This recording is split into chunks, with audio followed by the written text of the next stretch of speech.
If you'd been born in the US in the year 1900, when the three leading causes of death were all infectious diseases, pneumonia and flu, tuberculosis, and gastrointestinal infections, your life expectancy would have been just over 47 years. In the year 2010, the leading cause of death were chronic diseases like cancer and heart disease. We can thank improvements in sanitation practices and medical advances like vaccines for drastically reducing the impact of infectious diseases and extending our life expectancy to nearly 79 years. Before we learn exactly what a vaccine is and how they're made, let's discover how bacteria and viruses can make us sick in the first place. Both bacteria and viruses are microbes, tiny microorganisms that are too small to see with the naked eye. Viruses are smaller than bacteria. Most of the largest viruses are smaller than the tiniest bacteria. Both viruses and bacteria are spread by contact with infected people, animals, surfaces, or food, and both can cause diseases in humans that produce similar symptoms, like digestive upset, fever and chills, aches and pains, and respiratory distress.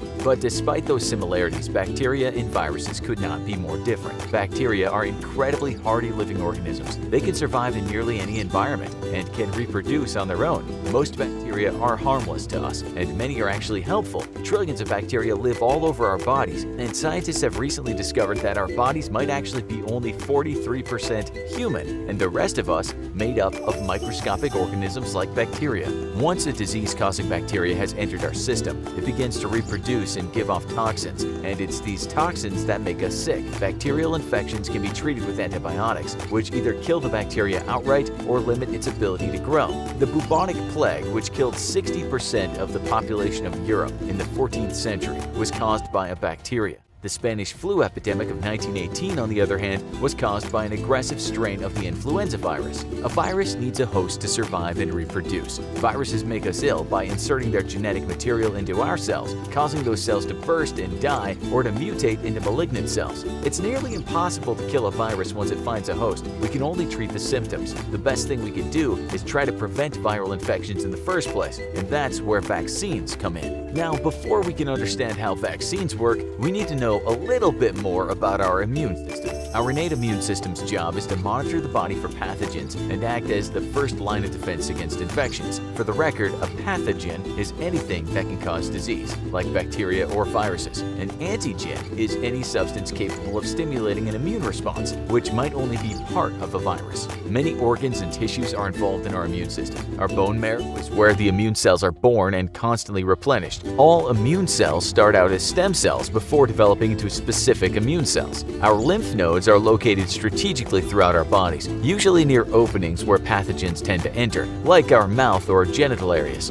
Lymph nodes store immune cells to be deployed during an infection. The swollen nodes you feel when you're sick are the result of an increase in the number of cells in the tissue as your body ramps up its efforts to fight off the intruders. Our spleen filters pathogens from our blood as it circulates through our body, and our muscles contract to move air or liquids that contain pathogens out of the body by means of vomiting, diarrhea, coughing, or sneezing. Our skin acts as an important physical barrier against pathogens. The top layer of skin cells, called epithelial cells, line the openings of our body and are coated with mucus, a thick, sticky solution that makes it hard for pathogens to attach to our cells. The mucus coating also contains chemicals that help your skin maintain a slightly acidic pH, making it harder for viruses to survive. Some cells also have microfibers called cilia, which help move mucus and pathogens along the cell surface. Our nose hairs work similarly, filtering dust and other pathogens as we breathe. When a pathogen manages to sneak past our innate immune system, our adaptive immune system kicks in. The adaptive immune system reacts in specific ways to specific pathogens, whereas the innate immune system responds the same way to all threats. Antigen-presenting cells, or APCs, are produced in our bone marrow and monitor our bloodstreams for pathogens.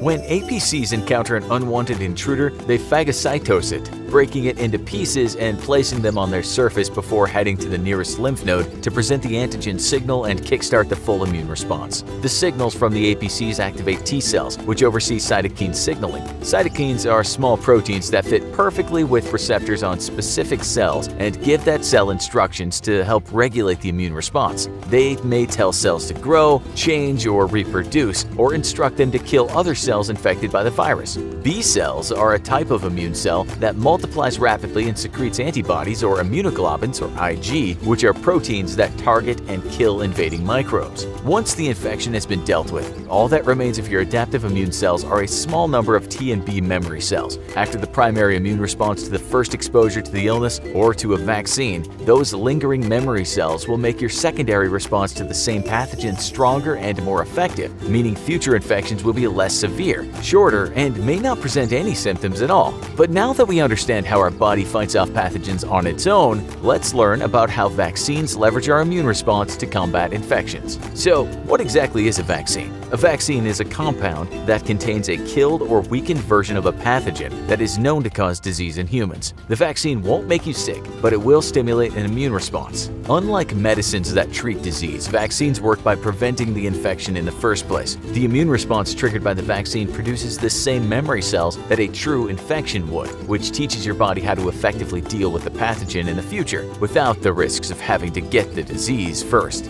Edward Jenner is credited with the first successful use of a modern vaccine in 1796 when he used cowpox material to inoculate a 13-year-old boy from smallpox. Louis Pasteur is another vaccine superstar credited with creating the first successful rabies vaccine in 1885. He's also famous for developing the process of pasteurization, which kills disease-causing microorganisms in food and beverages by heating them to a certain temperature. But the history of vaccines actually goes much farther back. Evidence suggests that the Chinese employed smallpox inoculation as early as the year 1000. Technically, this was variolation, not true inoculation, since their technique involved smearing open tears in a patient's skin with true cowpox, rather than a weakened version designed for vaccination. By the 1930s, vaccines and antitoxins were available for diphtheria, tetanus, anthrax, cholera, plague, typhoid, tuberculosis, and more. By the later half of the 20th century, thanks to the success of vaccines and vaccination programs, many previously deadly diseases had been all but eradicated in much of the world. Although the way vaccines work may seem simple in theory, creating a vaccine is actually quite complicated. First of all, the costs are astronomical. It can cost upwards of $1 billion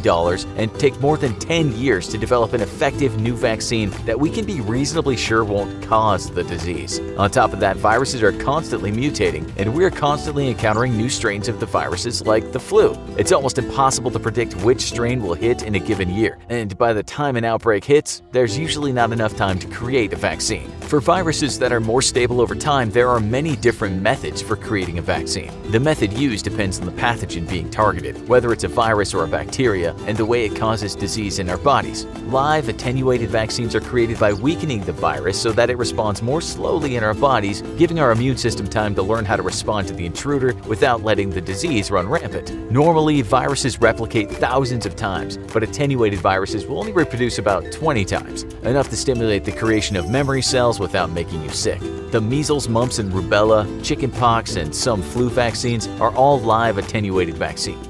Live attenuated vaccines are made by passing the virus through a series of cell cultures or animal embryos up to 200 times. With each pass, the virus gets better and better at replicating in the culture or embryo, but worse at replicating in humans. The virus will still be recognizable to your immune system, but won't be able to replicate well enough in your body to cause disease. The advantage of live attenuated viruses is that 1 or 2 doses is usually sufficient to provide a lifelong immunity. However, these vaccines can't be given to people with weak immune systems. There's also a small risk that the virus will mutate and revert back to its original ability to replicate in humans. For example, the oral polio vaccine has a high risk of mutating and causing paralytic polio, which is why the oral vaccine is no longer used in the US. Inactivated vaccines are made by killing or deactivating the virus completely so that it can't reproduce at all, which means it can't cause disease. The polio, rabies, and hepatitis A vaccines are examples of inactivated vaccines. The pathogen is inactivated using heat or chemicals like formaldehyde, which destroys the virus's ability to replicate but leaves it recognizable to your immune system. Inactivated vaccines are advantageous because the inactivated virus cannot cause even a mild form of the disease, and these vaccines can be given to people with compromised immune systems. However, it usually takes several doses to achieve immunity, so additional booster shots will be needed.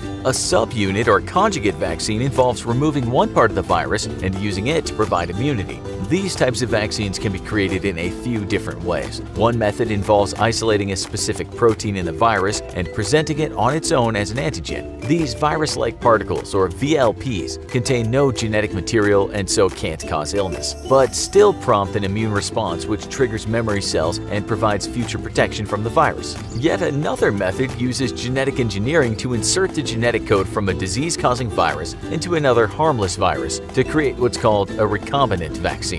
Your immune system will recognize the genetic coding of the virus, and memory cells will provide future immunity. Both types of vaccines can be used on people with weakened immune systems, and 1 or 2 doses usually provides lifetime immunity. The hepatitis B and human papillomavirus, or HPV vaccines, were both created through genetic engineering. But some diseases are caused by bacteria rather than viruses. Toxoid vaccines can be created to provide immunity against bacterial infections that are caused by the toxins released from the bacteria. Toxoid vaccines are created in a similar fashion to inactivated viral vaccines. The toxins are treated with heat or chemicals to create a toxoid, which is similar enough to produce an immune response, but cannot cause disease. For example, tetanus infections are caused by the Clostridium tetani bacteria, but the symptoms are actually caused by the neurotoxin tetanospasmin, which is released as the bacteria reproduces. The tetanus vaccine is a toxoid vaccine that teaches your immune system how to respond to the neurotoxin rather than to the bacteria itself.